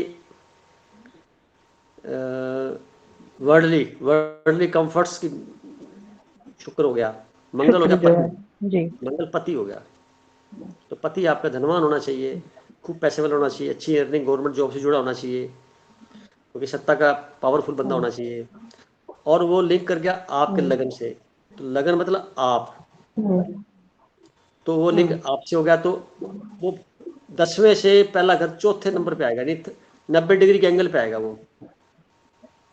बात समझ आ गई? हम्म, जी 0 डिग्री जी। से लेके चौथा घर 90 डिग्री, सातवां घर 180 डिग्री, हम्म, और 10वां घर 270 डिग्री, फिर 90 डिग्री जोड़ेंगे तो आपका पहला घर आ जाएगा। तो 90 हम्म, डिग्री पे कोई ग्रह होता है ना जब, तो वहां पे हम्म, चूंकि वो उसका लोड आपके पास आ गया, तो आपके व्यक्तिगत बात कर रहा, बुरा मत मानना, आपकी गलती तो होगी 5%, 10%, पर उजागर हो जाएगी हम्म, 100%। अच्छा। यानी हर बार हर बार जो बात कोई चलेगी आपके कर्म से जुड़ी हुई, तो उसमें हम्म, आपके बिना इंटेंशन के आपके ऊपर किसी न किसी रूप से बात खत्म होएगी भी, इनकी वजह से ऐसा हुआ। हम्म, ऐसा होता है। जी होता है।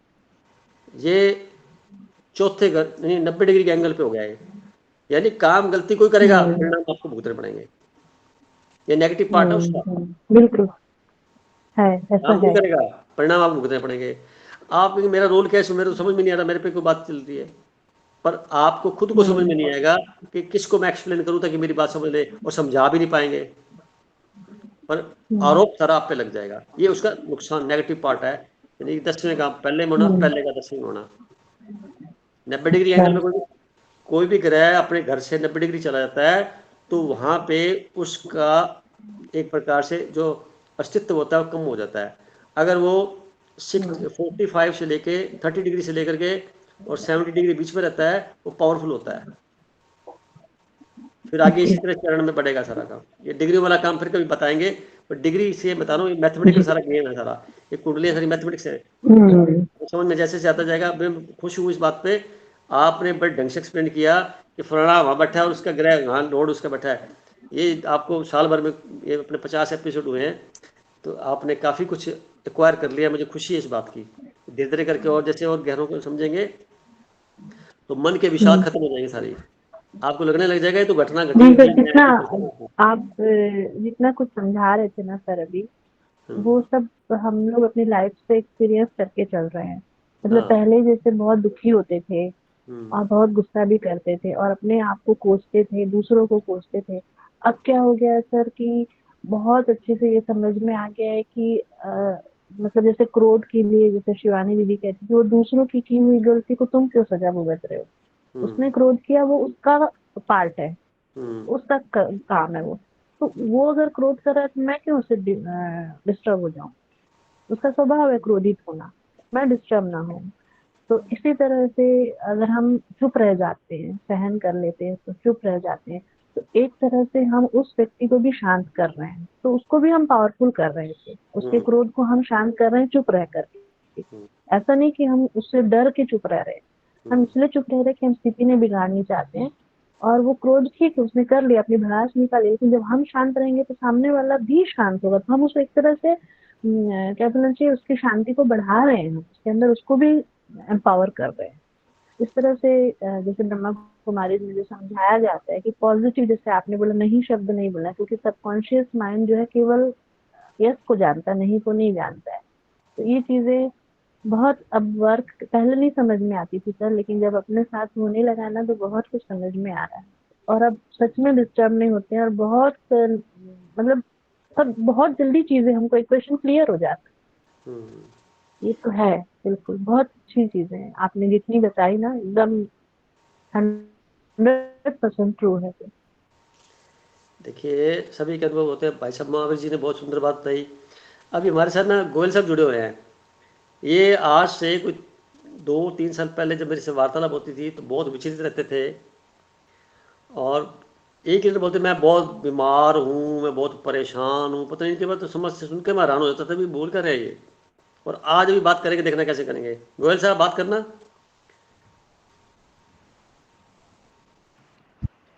जी सर। कैसे आप हंसते हैं, वाह। बहुत बढ़िया। भाषा बदल गई, बहुत बढ़िया। भाषा बदल गई ना आपकी। हाँ जी, बढ़ गई, बिल्कुल बदल गई। और ये इसलिए बदली क्योंकि अंदर छुपी हुई थी सारी चीजें, आप बाहर नहीं निकाल रहे थे। आप कंजूस से अंदर घुसेड़ के रखा होता सारा कुछ अंदर ही अंदर। अब बाहर निकाल दिया जी आपने, जी। सारा चेहरा चमकदार हो गया। नहीं, बिल्कुल बहुत बढ़िया हूँ। ये क्वालिटी है अध्यात्म की कि हम अपने आप को खुद ठीक कर सकते हैं। किसी बाहरी तंत्र की जरूरत नहीं है, हमें समझने की जरूरत है कि हम कौन हैं। सारी शक्तियां मौजूद है आपके पास। अपने आप को कितना इंप्रूव कर लिया आपने, ये आपकी खुद की विल पावर, दृढ़ता और परमात्मा के प्रति समर्पण ही माना जाएगा। बाकी तो बहाने बनते हैं, इधर से बात पकड़ ली, उधर से बात पकड़ ली, हो गया। और धीरे धीरे करके आदमी मानसिक तौर पर पहले ठीक होता है तो शारीरिक रूप से ठीक ऑटोमेटिकली हो जाता है। कोई भी बीमारी है पहले मन पर आती है, पहले शरीर पर डायरेक्ट नहीं आती। शरीर पर चोट लगती है वो ठीक हो सकती है 5-7 दिन में, और बात जो मन पे आती है, मन खराब होती है। यानी कि जो कार का ड्राइवर है ना, जो हमारी शरीर की आत्मा का जो मन है ना, जो सेतु है, वो पहले डिस्टर्ब होता है। वो फिर डिस्टर्ब होकर के लक्षण शरीर पर दिखाता है। और हम इलाज किसका कर रहे होते हैं? सारे डॉक्टर मिलकर के शरीर का इलाज कर रहे होते हैं, मन का कोई इलाज ही नहीं करता। मेरे पास जब डॉक्टर आते हैं अपना इलाज कराने के लिए, जो डॉक्टर है ना उनके भी इलाज हम करते हैं बैठ के, तो मन का इलाज उनका कर देते हैं, उनको भी ठीक करके भेज देते हैं बिना किसी टेस्ट के। मैं कोई टेस्ट नहीं करता, कुंडली बनाई, सब कुछ बता दिया। और वो भी हैरान, यहाँ तक कि ये बीमारी हो सकती है, नहीं हो सकती, ये है वो है, बिना टेस्ट किए सारा। क्योंकि तो परमात्मा की कृपा के बिना संभव कैसे होगा? बिल्कुल ठीक है जी। मनुष्य तो एक शरीर की जांच करने के लिए 50 डॉक्टर भी कम पड़ते हैं, उसके बावजूद भी कहते हैं टेस्ट पकड़ में नहीं आ रही, बात हमारे बस में नहीं है। देखिए कितनी विडंबना है, ये संसार का नॉलेज कितना छोटा सा है, जो मनुष्य ने नॉलेज दिया हुआ है कितना छोटा है। परमात्मा की कृपा बरसती है किसी डॉक्टर के ऊपर भी, तो उसके हाथ में ऐसी ताकत आ जाती है कि किसी को देखता है, हाथ लगाता तो ठीक हो जाता बंदा। तो हमें उसका शुक्रगुजार करते हुए अपनी शक्ति को ही बाहर निकालना है। शक्ति को बाहर निकालने लगे बोल साहब तो ठीक होने लगे ना आप। बिल्कुल जी, बिल्कुल। तो मन में प्रश्न आपके? नहीं, बस बहुत बहुत शुक्रिया जी। चलो आज ना बहुत दिनों बाद बात कर रहे हैं नीति बहन जी से। नीति बहन जी आप बात करिए। नमस्ते भाई साहब। बहुत बहुत स्वागत है आपका। बहुत दिनों बाद हमने आपको देखा है। सब ठीक है घर में? हाँ, वो सासू माँ ही वो बीमार है, मैं बोली थी ना आपको। हाँ, वो अभी एकदम बेड पे ही है ना। कोई बात नहीं, आप उनको अपनी दृष्टि से दुआएं ऐसे देते रहो जैसे वो उनकी मन से निकली हुई आवाज आपके जीवन को अच्छाई में बदल देवे। कुछ भी वो करें, उनके आगे से बिल्कुल भी नहीं बोलना जिससे उनको लगे मेरी बात की अवहेलना हो रही है या मुझे इरिटेट किया जा रहा है। ऐसा नहीं करना। उनकी नहीं, हर नहीं। बात को एक ही जो यस यस और यस। हाँ, मैं नहीं, कुछ नहीं बोली। एकदम बेड पे है ना, वो चल भी नहीं सकते, उठ भी नहीं, सिर्फ लेकिन खाना खाती है, थोड़ा थोड़ा खाना खाती है। तो जो 2 मांगे उनको दीजिए, हाँ, परंतु ध्यान क्या रखना है, जो उनकी मेडिसिन चल रही है उसके साथ में आप हीलिंग दीजिए। आप उनके सामने खड़े होकर के अपनी दृष्टि आंखों से उनको ऐसे मानिए कि एनर्जी है ये, अब जिसमें एनर्जी अभी है, जिस दीपक के अंदर ये लो जल रही है, अब दीपक पुराना हो गया है, छोड़ना पड़ेगा, छोड़ना पड़ेगा। लो चली जाएगी जहां से आई है, तो हाँ। छोड़ते हुए दीपक को आप अगर गौर से देखेंगे, होशपूर्वक देखेंगे, यकीन करो उस परमात्मा को आप महसूस कर लेंगे जो सारी धरती पे सभी लोगों के बीच में रहता है। क्योंकि जब हम महसूस करते हैं भी शरीर ने छूटना है, तो दो तरीके होते हैं। शहर स्वीकार करके इस फीलिंग को रखा जाए कि मेरे अंदर चित्त पे कोई फर्क ना पड़े, क्योंकि लोग अपने शरीर को छोड़ने की तैयारी नहीं कर पाते। हाँ, राइट। अफसर बन जाते हैं, पढ़ाई करते हैं, सब कुछ तैयारी करते हैं, एग्जाम देते हैं, कंपटीशन देते हैं, परंतु अपने शरीर को अंतिम अवस्था में छोड़ने की तैयारी कोई नहीं करता। मैं कहता हूँ करनी चाहिए, रोज रोज महसूस करना चाहिए जब फुर्सत मिल जाए, मेरा शरीर छूट रहा है और मेरे को वहां जाना है, मेरी यात्रा यहाँ है, पीछे से कोई ऐसा पेंडिंग ना रह जाए जिसकी वजह से मुझे बार बार बोला जाएगा कि ये हुआ नहीं काम, और मुझे जाने के बाद कोई याद ना करे। ये भी पहले से बता देना चाहिए। कोई रोने पिटने की भी जरूरत नहीं है, कोई कमी नहीं छोड़नी चाहिए। अपने सारे कार्य पूरे करके टाटा बाय बाय करके अपनी मर्जी से जाने की व्यवस्था करना ही बोलते हैं अपनी यात्रा को पूरा करने का पहले से ही विचार कर लेना। तो 60 साल के बाद की जो उम्र है ना, सारी बोनस लाइफ है। 60 साल के बाद की जितनी भी उम्र जी रहे हैं हम सब लोग जो मेंबर हैं, जैसे मैं भी हूँ, नीति बहन जी भी है, महावीर भाई साहब भी हैं, गोविंद साहब भी होंगे, वो ऐसे महसूस करें जब हम बोनस लाइफ जी रहे हैं। अब बोनस लाइफ जी रहे हैं, लाइफ तो पूरी हो गई, अब बोनस हंसते खेलते जीते जीते जाए, और जो भी हमारे सामने कर्म आ रहे हैं उसको ऐसे करें जैसे एंजॉय करते हुए। अब गुस्सा भी करना है तो गुस्सा करने का तरीका होता है ना, थोड़ा सोच के करिए गुस्सा कैसे करते हैं, तो चेहरे पे हंसी ला के गुस्सा करो ना आप तो। गुस्सा मेरी माता जी सुन रहे हैं, वो भी बड़े खुश रहते हैं, उनको भी, वो भी 87 ईयर ओल्ड है, तो मैं पूरे व्यवस्था करता हूँ भी इनका जो है ना, इनको हंसाता रहूँ थोड़ा बहुत, और थोड़ा सा इनसे मजाक भी करता रहूँ, डांट भी टप भी करता रहता हूँ, ऐसी बात नहीं है। तो ये उससे भी अच्छा समझते हैं और इनका मन नहीं लगता जब बात ना हो तो मैं वही कहता हूँ। 20 ईयर ओल्ड है। हाँ जी, 87 ईयर ओल्ड है और बीमार नहीं है, बीमार नहीं है, बीमारी कोई भी नहीं है, कमजोर शरीर हो गया है। और मेरे साथ में उनको घुमाता रहता हूँ कार में, कभी किधर जाता हूँ साथ ले चलता हूँ आगे, चलो, तो घूमते रहते हैं, खुश रहते हैं। तो उन्होंने कहा मैंने अपनी जिंदगी में इतने घुमाई नहीं की जितनी आपने मुझे घुमा दिया, तो अब कार खाली जा रही है, इसमें क्या दिक्कत है, बैठ जाओ आकर के। क्या होता है, इनको दृष्टि देखते हैं, थोड़ा इनके एक एक अंग को बड़े ध्यान से देखते हैं, या इनके शरीर के अंदर जहाँ जरूरत है, कोई मालिश करने की है, कोई ऑयल लगाना है, कोई गैस लगानी है, जो उनकी रिक्वायरमेंट मेडिसिन देनी है, तो इस भावना से सारे कार्य किए जाएं कि ये इनके जीवन को प्रबल बनाते हुए आत्मा को आसानी से शरीर के जो जाने की टाइम फिक्स किया गया वहां तक पहुंचते पहुंचते आरामदेह जिंदगी से चले जाएं। राइट। पता डाल गए। हाँ, उसमें मन में इनके खुशी की भावना रहे जाते हुए भी, कि दुआएं देते जाएं, सबको दुआएं देते जाएं, क्योंकि लोगों के पास दुआएं नहीं है बहन जी, बहुत कम है, बस दुआएं ज्यादा है, इकट्ठी कर रखी हैं। दुआओं का खजाना बहुत ज्यादा होना चाहिए, हमारा बहुत बड़ा होना चाहिए, पैसा भले ना हो, दुआएं होनी चाहिए। दुआएं कहाँ से आएंगी, जब हम परमात्मा की याद में बैठ के सारे कार्यों को समर्पित भाव से करेंगे, स्वभाव सबका मानते हुए, कोई किसी पे एतराज नहीं है, कोई कैसा भी है, एज इट इज स्वीकार करना है, इन टोटलिटी में सब स्वीकार अच्छे करना है। हैं, हाँ जी, सब अच्छे हैं। हाँ, सब अच्छे हैं, और उनमें से कुछ ज्यादा अच्छे हैं। 2 संडे में मीटिंग अटेंड नहीं कर पाई, मुझे अच्छा नहीं लग रहा था, लेकिन मेहमान आ रहे थे इसलिए मैं अटेंड नहीं कर पाई मीटिंग अपनी। बहन जी, आप बहुत दूर से आते हैं, देखते हैं हमको कि जिस जगह पर आप रह रहे हैं, मुलाकात पता नहीं कैसे होगी, मैं तो नहीं समझ रहा कैसे ग्रुप पे ऐड हो गए आप। हो गए, और सबका दुआएं के साथ में करते हैं। कोई और मेंबर रह गया, कोई बात रहेगी तो बात कर सकता है, नहीं तो फिर मीटिंग को वाइंड अप करें। नमस्ते जी, थैंक यू। बहुत बहुत शुक्रिया। और एक बार और कह देता हूँ, रवि भाई साहब बैठे हैं, रवि भाई साहब? नहीं, लेफ्ट कर रहे थे। कोई बात नहीं, कोई बात नहीं, वो वैसे बड़े प्यारे इंसान हैं, कहीं ना कहीं और मजबूरी में गए होंगे, उनको दुआएं देते हुए और सभी मेंबर्स की मौजूदगी में सबको बहुत बहुत धन्यवाद देते हुए आज की यादगार मीटिंग को हमेशा याद रखें। और मोनिता जी ने माता जी को खुश प्रणाम किया रहे, है। स्वस्थ रहे। हमारी माता जी की दुआएं सुनो। बोलो माता जी, मम्मी जी बोलिए। सदा स्वस्थ रहिए, खुश रहिए। इसी प्र- इसी इसी तरह से हम सदा सबको खुश रखते हुए ही हम परमात्मा के घर में पहुंच जाएं। चलो, ओम शांति सभी को बहुत बहुत शुक्रिया, बहुत बहुत शुक्रिया।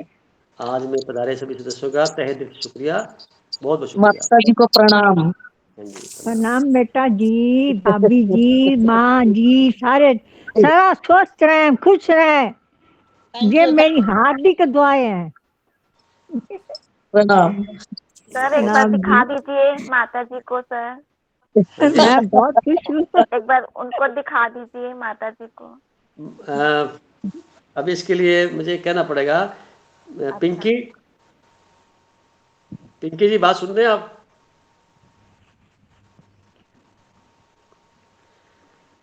माता जी, हाँ जी, ये पिंकी बोल रही है। पिंकी आप ना वीडियो ऑन कर दीजिए माता जी का, या आप अपने वीडियो से दिखाइए माता जी को।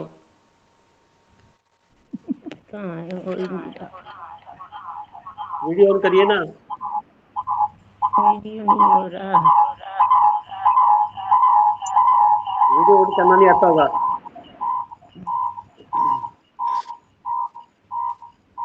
नहीं हो रहा।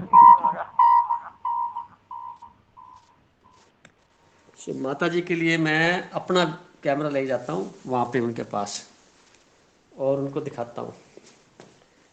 अभी होल्ड रखिए सभी जने, मैं फर्स्ट फ्लोर बैठा हूँ, माता जी नीचे हैं। और रोटी खानी है मेरे को, सारा कुछ खाने के लिए भी बनाओ। चिज्जी खानी है, चिज्जी।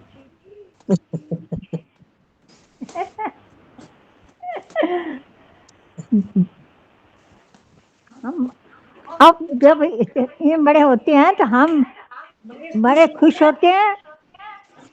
और देखो नजर आ रहा है क्या? हाँ,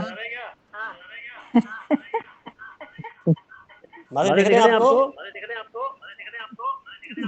दिख रहे हैं।